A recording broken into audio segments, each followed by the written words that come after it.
I came to Rome, it was a city of stone. When I left it, it was a city of marble. Now, people are not even talking about how either or UFC fighter gets the job done. No one is speaking on that. No one is talking about it.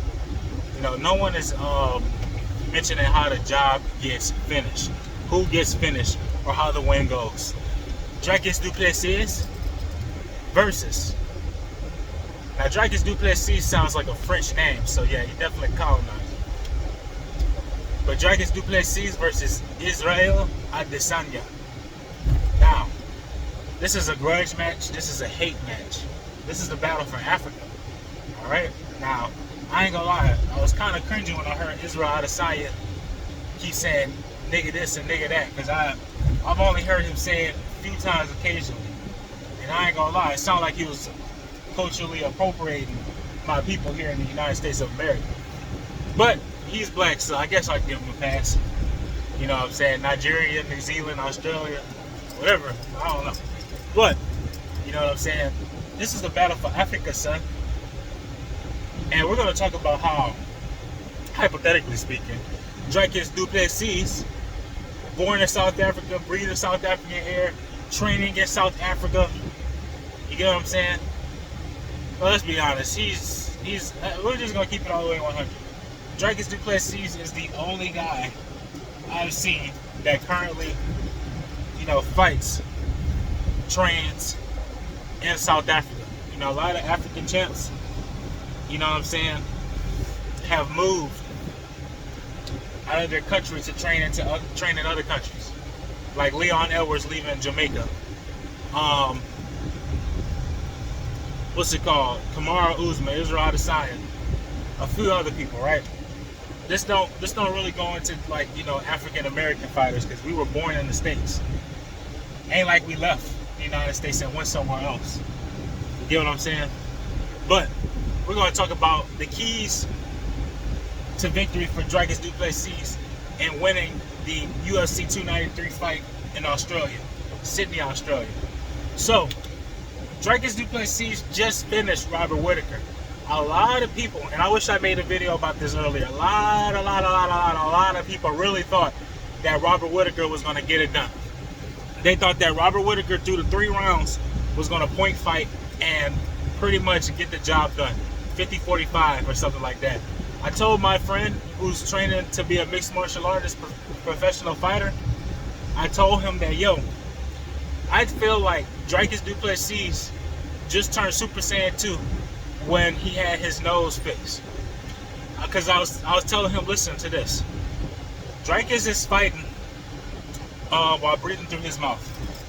Like, if you want to think about how Dricus fights, just think about you having allergies. Just think about you having allergies and you can barely breathe through your nose. Your nose is stopped up. Now imagine that you can't breathe through your nose because your allergy is really bad, so you gotta breathe through your mouth. All right. Now imagine training day in and day out every day. Fight camps, going on 3-round wars against professional fighters for top 5 contendership, and this is how you fighting. Now I told my friend, hey, listen. Now Dricus has his nose fixed, so his cardio should triple. All right. If you want to be conservative, his cardio doubled. But me, I like to be liberal with the fight game, so I figured that his cardio tripled because he can breathe better. It's kind of like Rock Lee, right? Taking off his weight. When Rock Lee had fought Gara in the tournament, you know what I mean? The Orochimaru invasion, Rock Lee was having issues fighting Gara. Then, Guy Sensei tells him, take off the weights. People thought that the people at the tournament thought that the weights were just silly, fighting with 10-pound weights. This man was fighting with 200-pound weights on.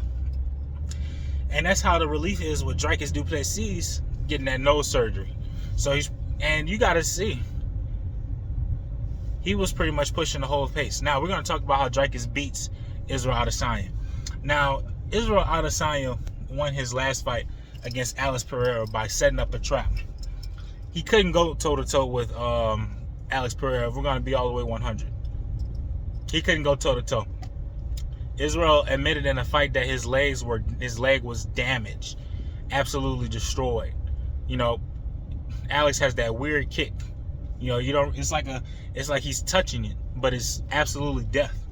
So Israel had to put whatchamacallit in a trap. He had to put him in a trap in order to get the finish. Now, Dricus du Plessis against Whitaker, he pushed the pace nonstop. He has a weird fighting style. You get what I mean? He has a tight shield guard. He kind of fights. My friend mentioned that he kind of fights like Derek Brunson. Only the fact that this guy can fight, because Derek Brunson can't fight to save his life. You know what I mean? So now we're at that point in the video. This is how Dricus du Plessis beats Israel Adesanya. Dricus cannot be a coward. He can't. He has to gain Israel Adesanya's respect. He cannot be backed up. You get what I'm saying? He can't be backed up at all. He can't be running away from Israel. Can't do that. All right? He has to keep momentum going forward. Punches, has to keep his guard up. You know, he has to watch out for Israel Adesanya's question mark kicks, body kicks, head kicks, all that in general. He can't be too, what's the word I'm looking for? Too crazy to push the pace. Like I said, Israel Adesanya will set up a lot of counters. He will. He'll set up a lot of counters. So he can't be like that.